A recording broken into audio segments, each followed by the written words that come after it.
Good afternoon, and welcome to NASA's Kennedy Space Center in Florida.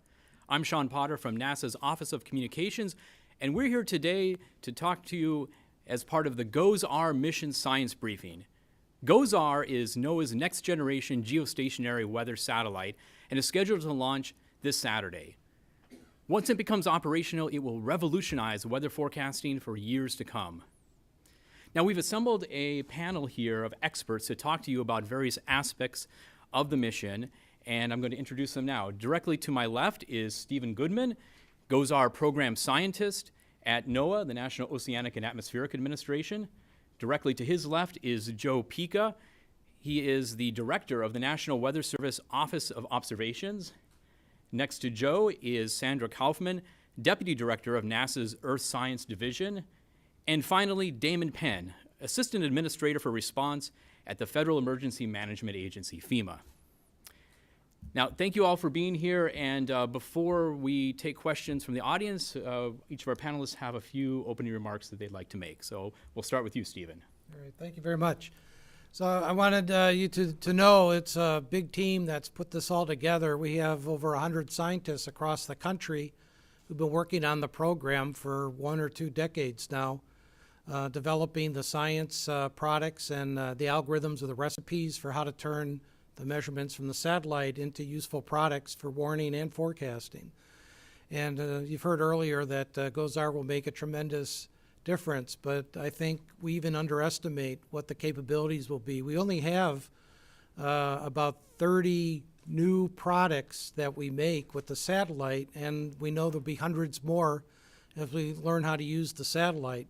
The main purpose of these products is to provide continuity from today's satellites into the future, but because of the advanced capabilities with 5 times as many spectral channels that lets us see different properties of the Earth and atmosphere, as well as the rapid refresh that we're able to do, which is 5 times faster than the current satellite, and then we have spatial resolution that's 4 times better, and so we see features now with GOES-R that we've never been able to see before. For example, we can see waves in the clouds, which are related to the turbulence that if you're flying on an airplane you might encounter. And so we'll have early indication of areas to avoid, which we couldn't see before with our lower resolution. It was all smeared out. And I also put in a plug for space weather. Our new capability to image the sun will be 4 times that of our current SXI X-ray imager.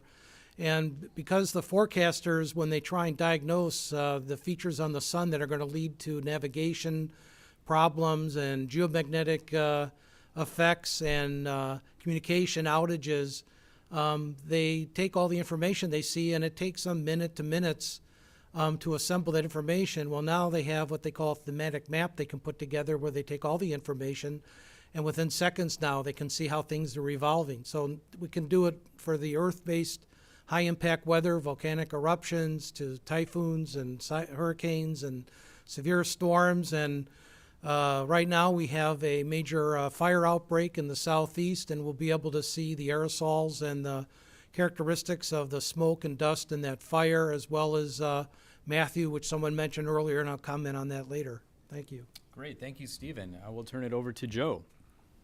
Thank you, Sean. It's an honor to be here for this momentous occasion. At NOAA's National Weather Service, we're very excited about the launch of NOAA's GOES-R satellite. And most importantly, we're ready to use the information when it's available. We specifically want to recognize the NOAA GOES-R program, specifically Greg the program manager, and Steve, my panelist to the left, for all their efforts over the past few years to ensure that there was collaboration and support for activities to make sure that we're ready to use all these revolutionary products. So thank you, Steve. Thank you. It's our mission at the National Weather Service to provide weather and water forecasts, warning, and watches for the protection of life and property. To do our job, we rely on a whole host of observations, a whole portfolio, a key one being geostationary satellites, not only to monitor and provide information about evolving weather systems, but also to feed into our weather models to help forecast weather for tomorrow, this weekend, next week. We're excited about GOES-R because it's going to help us to do our jobs better. You've heard the terms game changer, revolutionary. It really is. It's going to be like looking at, instead of black and white TV, HD. NOAA's GOES-R will scan the skies 5 times faster than the current GOES system, with 4 times the spatial resolution and with 3 times the spectral bands. This means we'll have better quality data at high resolution far more often than we do today. Forecasters will have far more detailed views of weather systems. We'll be able to see rapidly developing events in real time. And when we see an evolving weather system, we'll be able to zoom in and use that high spatial resolution to take pictures in 16 different spectral channels every 30 seconds. This spectral imagery, combined with our Doppler radar data, for example, will improve our understanding of whether a storm is growing or decaying. It'll help us track severe storms, including tornadoes, forecast wildfire movement, track plumes from volcanic eruptions, and tell whether a hurricane is intensifying. This past year, we've seen a number of destructive heavy rainfall and flooding events. With better quality data from GOES-R, our forecasters will be able to better see where those rain bands are actually impacting us, giving them more confidence in predicting where the flash flooding will occur. Getting this out to the public in a more timely manner, and even to our partners in FEMA so they can manage the response. Our aviation weather forecasting ability will also be improved. More accurate and detailed information on the occurrence of fog and ice, wind, and lightning from GOES-R will help with aircraft flight routing, making sure that all of our family members are especially traveling well during the holiday season that comes up, like we're doing today with our current GOES network. So I mentioned the lightning mapper. We're very excited about this new capability in space because it helps forecasters identify storms that are the biggest threat. That basically, lightning is correlated to some of the most severe weather. So we can see where hazardous conditions such as damaging winds, tornadoes, large hail, and flash flooding will occur. GOES-R will also improve forecasts for space weather. Space weather instruments will monitor the sun and the environment in space, so we can provide watches and warnings that have to do with radio communication outages, navigation, and power grid impacts. NOAA's GOES-R is a major step forward in our effort to build a weather-ready nation. By advancing our observation capabilities to the next level, we will be able to offer new and improved forecasts, products, and services to help save lives and property. It's an honor to be here for this event. Thank you. Great. Thank you, Joe. Sandra, you're up next. Thank you so much, Sean. To me, it's a really, truly pleasure to be here today. Part of my career has touched GOES in many ways, and in a past incarnation, I was the Deputy Systems Program Director for GOES-R. So to see this mission finally launch is truly a treat for me. So NOAA and NASA has had a long collaboration developing and launching the geostationary meteorological satellites that dates back more than 40 years, as we have heard many times before. With GOES-1, that was launched on October 16, 1975. With this latest geostationary satellite, this is a quantum leap in science and technology, and it will truly revolutionize weather forecasting. Once operational, GOES-R will become GOES-16. NOAA GOES-R will provide 3 times more spectral bands. The current GOES has 5. The new GOES is going to have 16 bands. It's going to have 4 times better spatial resolution, and it will be 5 times faster, which means more frequent and detailed information for forecasters to consider in support to the public and the aviation community. That means the GOES-R will be able to image everything in the hemisphere in the same length of time it takes the current GOES series to provide one small image of one little stormy region. So increased imagery over the short time period will provide more timely and informative data to forecasters everywhere in the Western Hemisphere. GOES East and GOES West right now do not have the capability to take those full images every 5 minutes. The current GOES satellites scan the full hemisphere every 30 minutes, or the United States every 15 minutes, or a stormy region every 5 minutes, but not all at the same time. This change in imaging is a mission requirement for GOES-R that will enable simultaneous rapid regional coverage and continuous hemispheric weather monitoring. As a result, we can expect noticeable improvements in the quality, detail, and speed of forecasts, including the prediction of severe weather events, tropical storms, and hurricanes that pose danger. GOSAR will feature 6 brand new instruments: ABI, EXIS, SICE, GLM, SUVI, and the magnetometer. Briefly, I want to highlight the GOSAR Lightning Mapper. This instrument will be the first operational space-based detection system for total lightning activity over land and water. The basis for the GLM is the lightning imaging sensor that flew on the NASA JAXA TRIM mission from November 1997 through April 2015, providing first ever tropical lightning climatologies. We are very excited about the GLM because it will tell us more about lightning activity than we have ever known, which will improve forecast and decision making.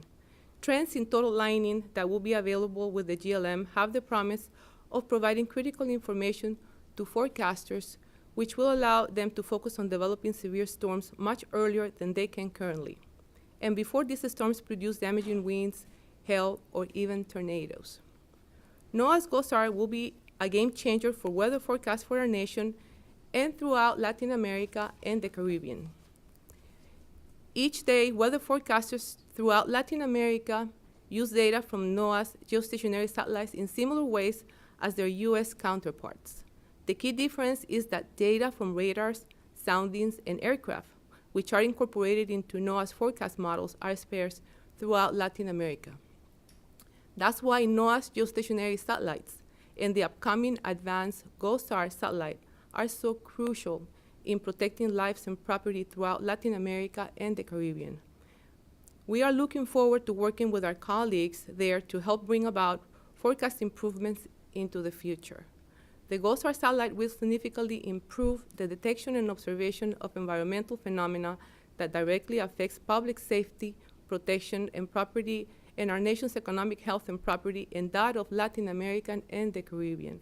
I'm going to repeat this last sentence in Spanish for our Latin American friends.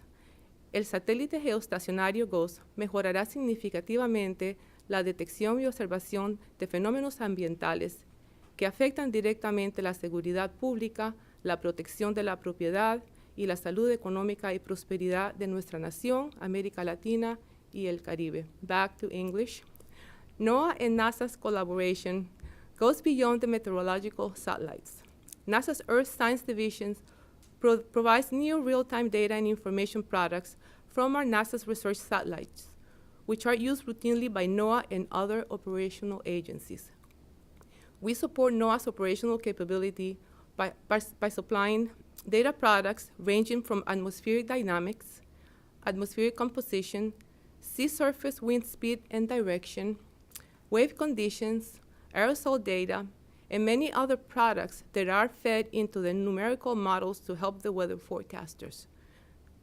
In addition, together, NOAA and NASA develop and are operating SUMI MPP, a complementary LEO mission that both advances research and serves the operational NOAA community. We are very, very proud of our partnership with NOAA, and we are looking forward to many more years of collaboration. Thank you, Sean. Back to you. Thank you, Sandra. And finally, we'll hear from Damon Penn from FEMA. Thank you, Sean. Thanks for having us today. I don't think it'll come as any surprise when I tell you that weather forecasting is critical to decisions that emergency managers make, not just at FEMA, but at the state and local level. And our days all begin and end with the weather forecast. And not just the traditional forecast where during hurricane season we'll talk about what the cone of uncertainty looks like, and not just during tornado season when we'll talk about what kind of conditions are favorable for tornado formation. But wildland fires, as we mentioned in the southeast, flood inundation mapping and prediction and surge products, all of those things together all turn into decisions that emergency managers have to make. And the importance of having accurate forecast is because the accuracy turns into time for us. And one thing you can't get back during a response to an emergency is time. And once you get behind, you never catch up. And there are decisions that have to be made several days in advance. For instance, if you're talking about evacuating a major metropolitan area, you may have to make that decision 4 days out just to be able to get everything going and get people out of the area. If you're talking about moving in supplies and commodities, that takes several days. If you're talking about solar weather events, that may take several seconds or several minutes. So accuracy turns into time, and time can be important from minutes for us to hours, to days. But all are important, and all really impact on decisions that we make. Because really, once you make a disaster decision, it's made. Once you decide to evacuate, you can't unevacuate. Once you decide to put commodities on the ground and you put them on the ground in the path of the storm, you can't pick them back up. So our relationship with NOAA and the kinds of products that NOAA provides us are critical to what it is that we do. And the more accuracy and the more information that we can get, then the better we can serve the public, and the better we can help manage disasters and take care of our survivors on the ground. So thank you. Great. Thank you, Damon, and thank you once again to all of our panelists. Now, we're going to take your questions in just a moment, but before we do, we're going to go back to Stephen Goodman, who has a video to show us demonstrating some of the capabilities of GOES-R. Right. So I've always told people that the imagery will speak for itself, and I don't need to narrate it, so let me give that a try. What you're looking at is a developing outbreak of severe storms. This is taken with the spare satellite that was mentioned earlier today, and what you see there, that line of clouds moving south, is called an outflow boundary, and you can see the differential motion of the clouds. Over on the right-hand side, you see clouds at low levels coming into the storm, and you see the storms developing as that line comes through. So when that outflow boundary hits these developing cumulus clouds to the south, it develops into another major storm system. And it's the animation is so quick, I guess it's hard to pick up on this video. So I did narrate it a bit, but this is what the spare satellite. So what you just saw would have been the rapid scan capability of GOES-R, but at low resolution, because the current satellites on orbit only have 1/4 the spatial resolution. So a lot of the detail we can see at cloud top and with the convergence to clouds will help the forecaster, especially if there's a severe storm outbreak. It can help them to determine if they need to extend their watch area beyond the current time, because they can see the new development that's happening. Thank you. Great. Thank you. Thank you, Steve. Some exciting changes coming with GOES-R. Now we're ready to take your questions, and we have several reporters here in the audience with us. We'll take questions from them, as well as questions from folks calling in on the phone. And if you're joining us via social media, you can ask a question using the hashtag AskGoes, and we'll get to those in just a few minutes. But we'll start with a question here in the room, and we've got one right here in the front row. Could you please identify yourself? Sure. Ken Kramer, Universe Today and the Northeast Astronomy Forum. My question is specifically about the lightning mapper, this first lightning mapper. Can you talk a little bit more in detail? How will you use this lightning data to warn about severe weather? How will you use it to warn about tornadoes and get that data, because the latency period is critical, to get that data to FEMA so they can issue tornado warnings? How will that all work? Let me start on that one, since I started with that instrument in 1979. We worked on it a very long time when we started development at NASA, and then it became the new instrument for GOES-R. So the idea behind the instrument is that when you have rapidly developing storms, it can give us an indirect indication of the strength of the storm updraft. And the storm updraft does all the work. And we don't have any instrument, even the radars, that directly tell us how the updrafts are intensifying. We can see the precipitation cores as they ascend. And what happens is you take the raindrops and lift them up higher in the cloud, they freeze and they form ice. And it's the collision of ice particles in a rich region of liquid water or water vapor that enhances the electrification process. So the stronger the updraft, the more collision of particles and the faster the rate of electrification, and then that's released by the lightning. And so we connect the lightning to the rapid development and intensity of the storm updraft. And if you have a rotating thunderstorm, say an incipient tornado, they take wind shear from the environment. And taking that wind shear then, and the updraft turns that rotation, we call it vorticity, up into the upper parts of the cloud, you're connecting both what's happening aloft in the cloud and what's happening down below. And that's where the lightning is giving us this additional lead time, because we see these surges we call lightning jump, and we're able to relate that then to the intensifying storm. So imagine a sea of storms out there. You're a forecaster. You got 20 storms that you're focused on. And when you see one of these storms with a rapid increase in the lightning, you see the radar echo, as Joe was saying, intensify, and then we're looking down with the imager and we're seeing cloud tops growing. You connect all that together and it really helps the forecaster, what we call the situational awareness. And so from that, they're able to discern that, yeah, I need to pay more attention to that storm or that storm. And then they have the diagnostic information that's going to help them get a warning out earlier. Did anyone else want Joe? to add on to that? So I would just add a small piece is that it's a complementary observing network, and it basically will give us advance notice to where do we focus looking at the radars? Where do we focus so that we can provide that additional time? And the lightning was one of those early contributors. I think we're going to learn a lot because it'll be the first one we have in orbit. So I don't think we know everything how we're going to use it yet as well. Great, thank you. Okay, we got a question over here. Dan Satterfield, WBOC in Salisbury. Steve, you and I have been down to the new GOES-R dishes. GOES-R is downlinked at Wallops Island, which is my viewing area. So two-part question. One, are the dishes now ready to go? And two, how long after launch will the data be acquired at Wallops Island and start coming down there? Okay, well, I'll take a shot at it. It might have been a better question for the earlier panel, but my understanding is that they are ready to go. And our game plan is that once we launch the satellite, we have to do outgassing after we reach orbit, about 15 days to reach orbit, 30 days to get all the contaminants away from the satellite instruments. And then we turn it on, and then we'll start providing data to our calibration validation teams. And we'll continue doing that for about 6 months. And then NASA will hand over the satellite to NOAA. And then NOAA will continue another 6 months of validation. When we reach the validation point on the products that we determine they're fit for use by the forecasters, we'll turn on the GOES rebroadcast system, which is the downlink. And then the forecasters will have the data, and they know that we're still tweaking things and trying to get it all optimized. And so they'll take things with a grain of salt, but then by the end of a year on orbit, then we'll have validated our products and they'll be ready for everybody to use. Great, thank you. Let's see, do we have any more questions here in the audience? Second row here by the aisle.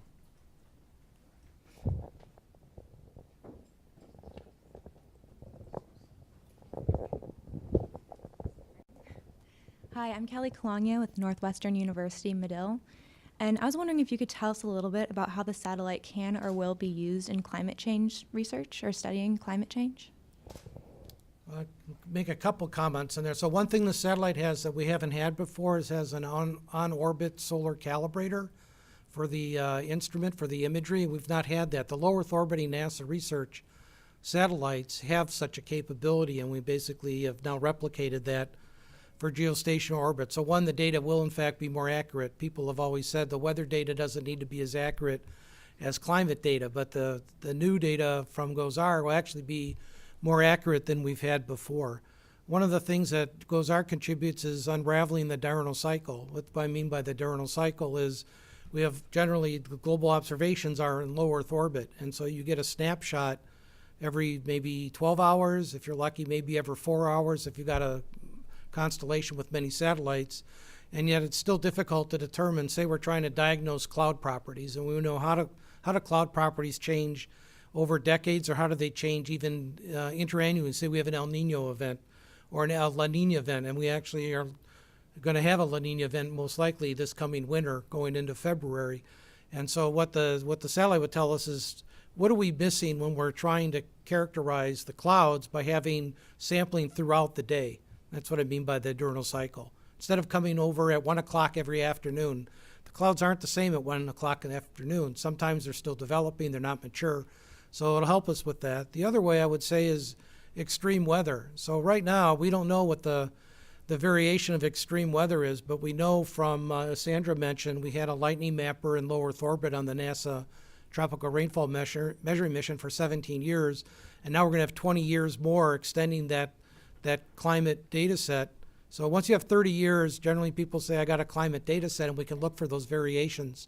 So I think GOES-R and the rest of the geostationary satellites that Europe is launching, Japan, you heard, is launched, China will launch, and so we're going to have a global constellation of geostationary satellites that have nominally the same capability as GOES-R.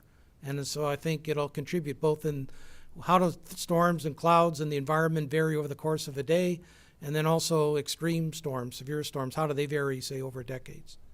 Great. Thank you. Over here in the second row.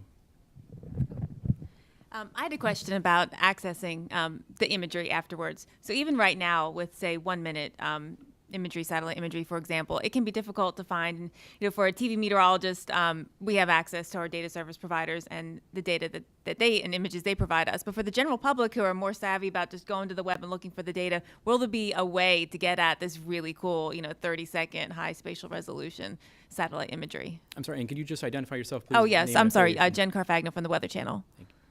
So if I can start on that one. So we have a satellite analysis branch in NESDIS, in the satellite service, and they have a web page, and they're going to update their web page that we currently have to show the native temporal resolution of the data. So when we take 1 minute imagery or 30-second imagery with the imager, and we have the 20-second latency from the lightning mapper, they will have web pages that anyone will be able to access to see that. And also I should mention, we've been working with the broadcast meteorology providers and showing them the value of the data and say, don't let this rapid scan information drop on the floor. I don't know if I can mention who the providers are, but one of them was at a conference with me, and he pulled out his cell phone and he says, here's the Japanese rapid scan imagery. Isn't this amazing? And I said, you bet it's amazing. So they're attuned to that, and I've been talking with Dan here for years too, and he's helped advocate that they need to update their delivery system so that you, the users in the broadcast industry, can take full advantage of what GOES-R can offer. And I should say, we've been doing a demonstration at NOAA's Hazardous Weather Testbed to get some of the broadcasters attuned to what we might be able to offer. And one of the reasons we did that was because Joe and the Weather Service are putting out the weather information to the viewer and the TV stations. It's really that last mile that's going to have the big impact for the public. And this loop that I showed you, if we can show that kind of loop on the air, I think the viewer can personalize that the risk is real and the storm is coming at them, and they'll maybe be more likely to take action. And that's what we need, is people to take action to be safe. Great. Next question. In the back row on the side.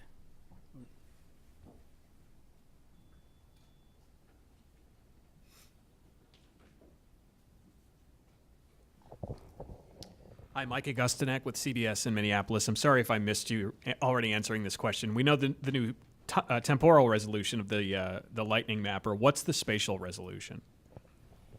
The spatial resolution for the visible channel is 500 meters, third of a mile or so.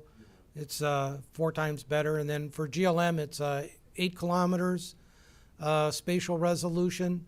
And there's an interesting innovation in the design of the detector that allows us to keep that spatial resolution across the oceans. And so had we not done that, we would have had spatial resolution, say, of 30 kilometers, which is larger than an individual storm, and that's what we would present to aviation industry and the FAA. But because we're able to pull in the resolution as the instrument is looking further out from directly beneath it, we'll be able to have storm scale spatial resolution pretty much all the way across the field of view. And the field of view for GLM from both satellites combined will be from the west coast of Africa up to Edmonton, Canada. It's about 54 degrees latitude. Same down to the South American in Chile, and then all the way over to the east coast of New Zealand. And so while the imager gives us a larger field of view, the GLM will cover most of that airspace.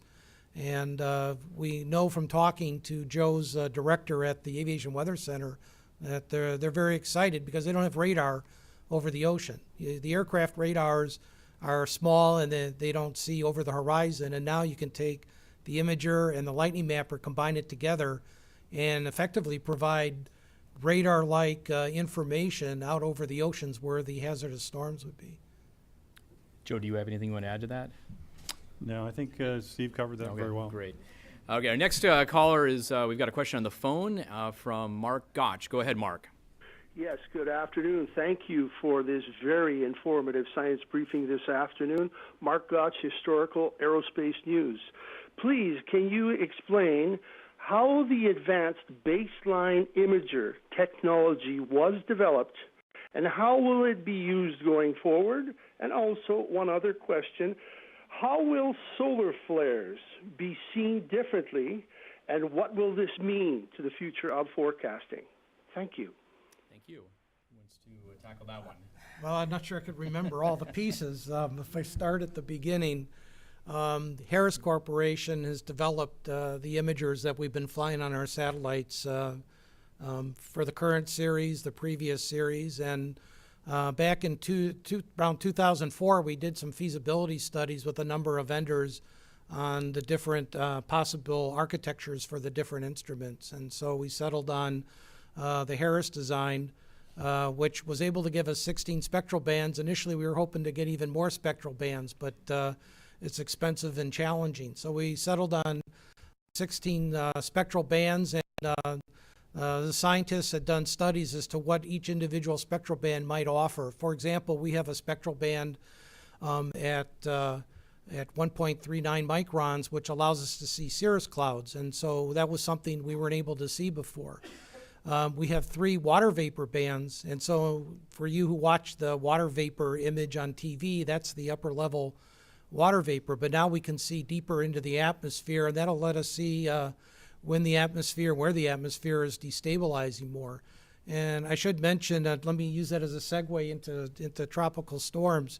So from the Himawari Japanese satellite, which is also purchased from Harris, the same instrument technology, the only difference really is that we're operating the satellite taking 1 minute images, and they take them 2.5 minutes apart. But we have some data from a typhoon called Sodalor that hit Taiwan, and I asked our scientists who work with the wind, we call them atmospheric motion vectors. You can use the cloud and water vapor as wind tracers. So anyway, they took that and these water vapor channels. I said, so I know that we can see things, but what's the real impact? Is there impact on the model? So they did a process we call data assimilation, and they bring these data into a best analysis. And to my surprise, even when they did the forecast track for this typhoon, they actually reduced the forecast track error. Where I expected improvement was in the intensity. And the intensity in that case was indeterminate. So we've only done a couple of cases, and you have to give us time to collect enough samples with the actual GOES-R satellite to know what the true impact is. And if you just give me another second, let me comment on Matthew. So I figured someone would ask about Matthew, right?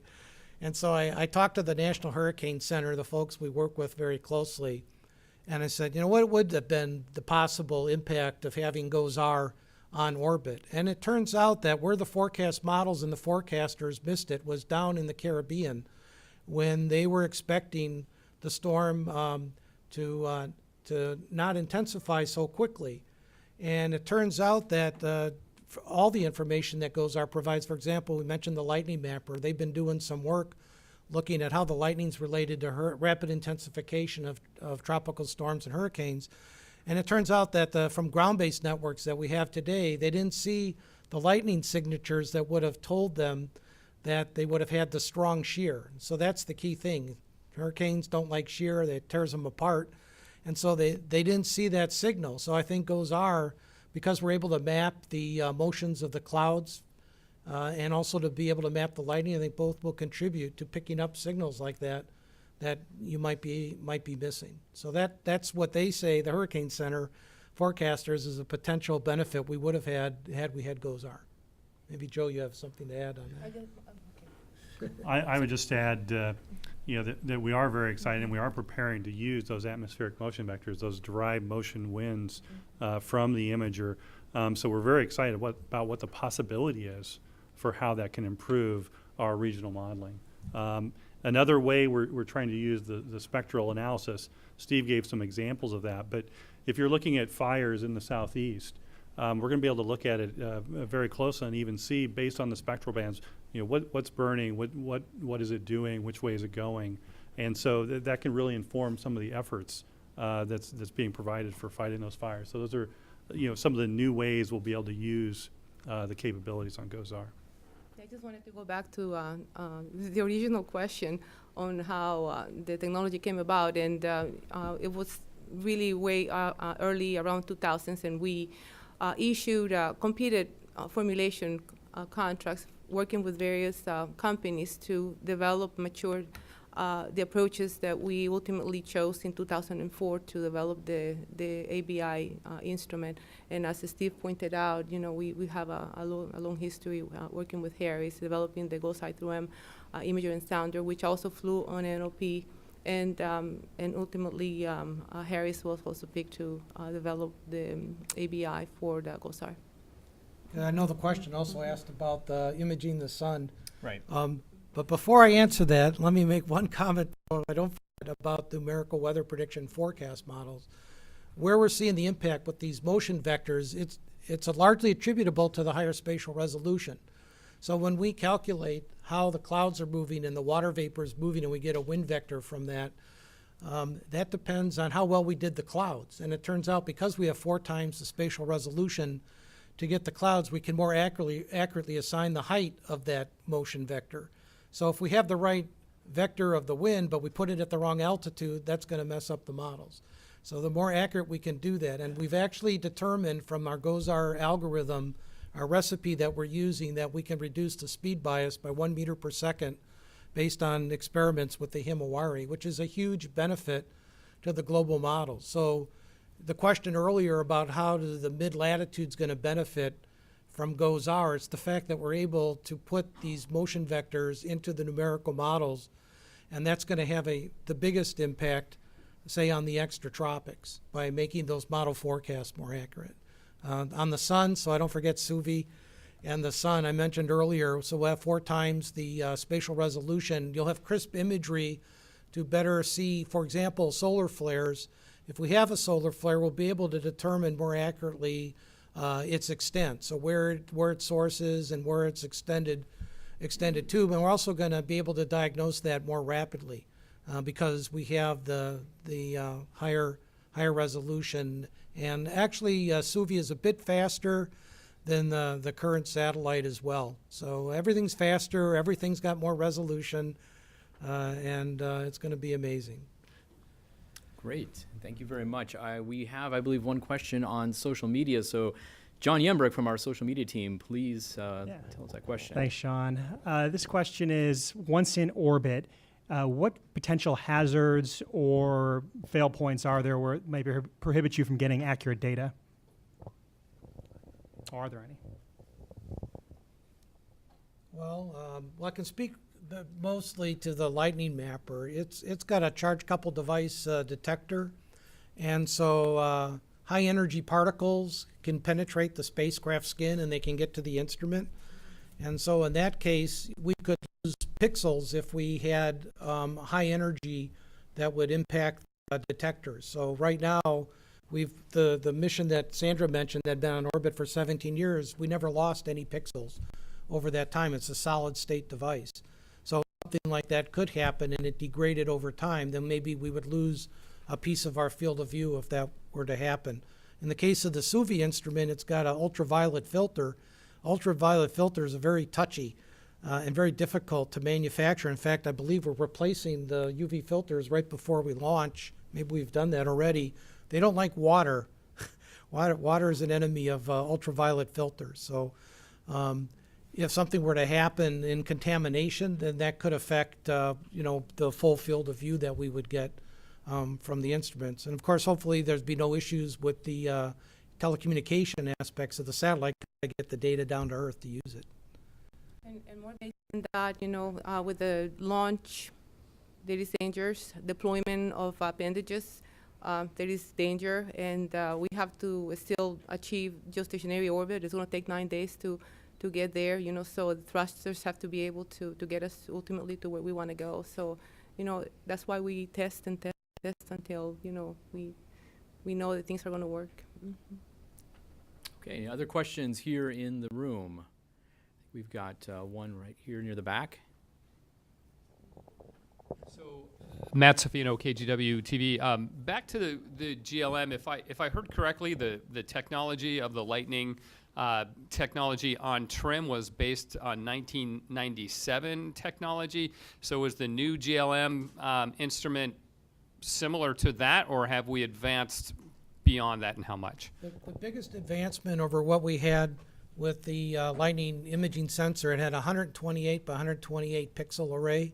Now we're talking 1360 by 1320, so we got a much bigger array that we're detecting near the full disk of the Earth. And the thing that's going to really change things is we had a transponder bandwidth for that mission of 8 kilobits per second.